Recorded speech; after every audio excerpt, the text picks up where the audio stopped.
Promises kept.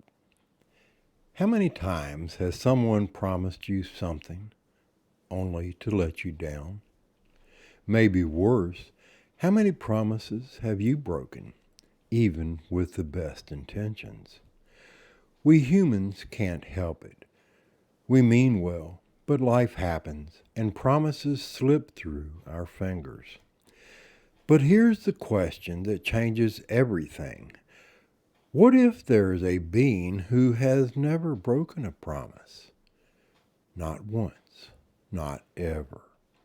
The Bible makes an audacious claim that God cannot lie and that everything He's promised will come to pass, down to the smallest letter of the law. Tonight I'm going to show you proof of that through the life of one man, Abraham. A man who doubted, laughed at God's promise, yet watched it come true anyway. And by the end, you'll see that Abraham's story isn't just ancient history. It's the blueprint for a promise God made to himself, one that leads directly to the death of Jesus and directly to you. This is episode 20 of Understanding God. Let's dig in. Luke 16:17. Heaven and earth will disappear before the smallest letter of the law does. From my introduction until now, I've been showing you step by step how my investigation of the Bible began with God making a promise to himself. His promise was to be a father who would govern his family through unselfish love, and free will would be the means by which he would do so. Hebrews 6:18. God cannot tell lies, and so his promises and vows are two things that can never be changed. We run to God for safety. Now his promises should greatly encourage us to take hold of the hope that is right in front of us. As I've introduced each new person in turn, the Bible has shown us how God deals with each one of them. I've found that most of the main events in the Bible have dual meanings. Now we begin to explore how God will deal with a nation throughout history by using individuals to further his plan to correct selfishness. Even if we may doubt God, that will not prevent him from fulfilling his promise to himself. Now, back to Abraham and the promise made to him as recorded in Genesis 17:1 through 5. When Abraham was 99 years old, the Lord appeared to him and said, I am God Almighty. Walk before me faithfully and blamelessly. I will make my covenant between me and you, and will greatly increase your numbers. Abram fell face down, and God said to him, As for me, this is my covenant with you. You will be the father of many nations. No longer will you be called Abram. Your name will be Abraham, for I have made you a father of many nations. That meant that Abraham saw the person who was speaking to him. The saying is, believe nothing you hear and half of what you see. That proverb could have originated in Abraham's thoughts when he was told that he would be the father of many nations. Genesis 17:17. Abraham fell face down. He laughed and said to himself, Will a son be born to a man 100 years old? Will Sarah bear a child at the age of 90? Although the Lord appeared to him, Abraham still had doubts. Moving forward in time, Abraham's next encounter is recorded in Genesis 18:1 through 2. The Lord appeared to Abraham near the trees of Mamre while he was sitting at the entrance to his tent in the heat of the day. Abraham looked up and saw 3 men standing nearby. When he saw them, he hurried from the entrance of his tent to meet them and bowed low to the ground. Abraham invited his guests to stay for something to eat and drink and to rest before they continued on their journey. As they were eating the meal, they asked this question in Genesis 18:9 through 15. "Where is Sarah, your wife?" they asked him. "There in the tent," he said. Then one of them said, "I will surely return to you about this time next year, and Sarah, your wife, will have a son." Now Sarah was listening at the entrance to the tent which was behind him. Abraham and Sarah were already very old, and Sarah was past the age of childbearing. So Sarah laughed to herself as she thought, "After I am worn out and my Lord is old, will I now have this pleasure?" Then the Lord said to Abraham, "Why did Sarah laugh and say, 'Will I really have a child now that I am old?' Is anything too hard for the Lord? I will return to you at the appointed time next year, and Sarah will have a son." Sarah was afraid, so she lied and said, "I did not laugh." But he said, "Yes, you did laugh." These guests were angels who appeared to them, yet they still harbored doubts. I've had some very strange events in my life, yet I still had doubts that they were acts of God. The Bible shows us how God gave and keeps his word to everyone he deals with, including you. It's not his fault that we don't recognize his hand in it. Looking back on the hard times of your life that you can't explain, have you ever wondered who helped you? If these events only happened once or twice, it's a coincidence. But when they keep happening, it's more than that. Trust is earned by keeping your promises.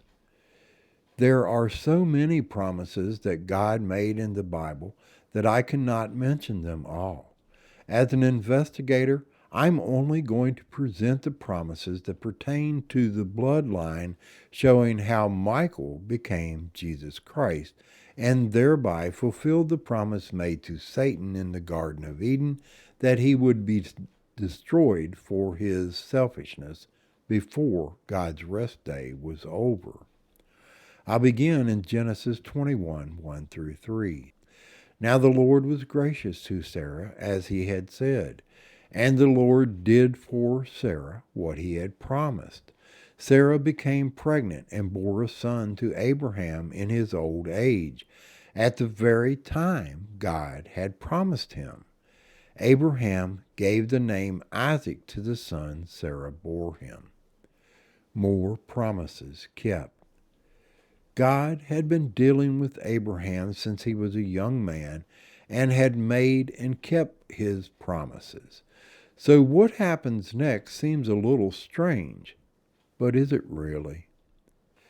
Genesis 21, 1 through 2. Some time later, God tested Abraham. He said to him, "Abraham." "Here I am," he replied.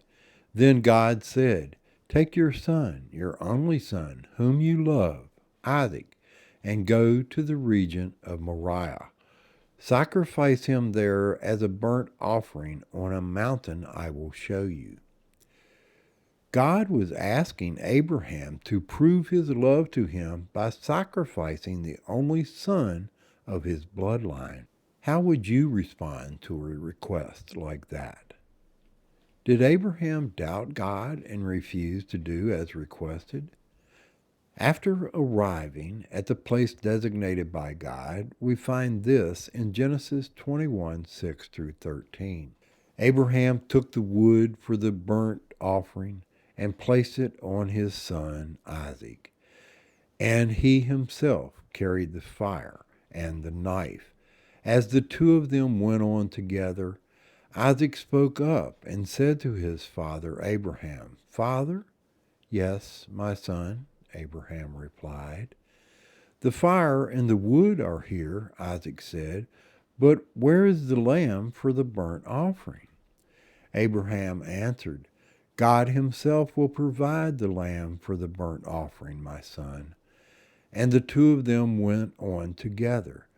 When they reached the place God had told him about, Abraham built an altar there and arranged the wood on it. He bound his son Isaac and laid him on the altar on top of the wood. Then he reached out his hand and took the knife to slay his son. But the angel of the Lord called out to him from heaven, "Abraham, Abraham." "Here I am," he replied. "Do not lay a hand on the boy," he said. "Do not do anything to him. Now I know that you fear God because you have not withheld from me your son, your only son." Abraham looked up, and there in the thicket he saw a ram caught by its horns. He went over and took the ram and sacrificed it as the burnt offering instead of his son. Abraham had enough faith in God, based on his past experience, to trust that God would provide him with a sacrifice other than the son God had given him. How did God feel about Abraham's action? Genesis 21:15 through 18. The angel of the Lord called to Abraham from heaven a second time and said, "I swear by myself, declares the Lord, that because you have done this and have not withheld your son, your only son, I will surely bless you and make your descendants as numerous as the stars in the sky and as the sand on the seashore. Your descendants will take possession of the cities of their enemies, and through your offspring all nations on earth will be blessed because you have obeyed me."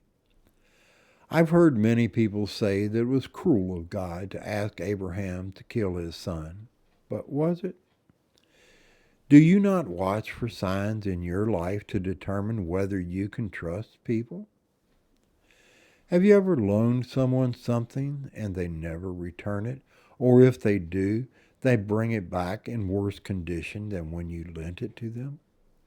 People may think it was cruel on God's part, but they never paused to consider what God was saying when he told Abraham that everyone would be blessed because of his obedience to him.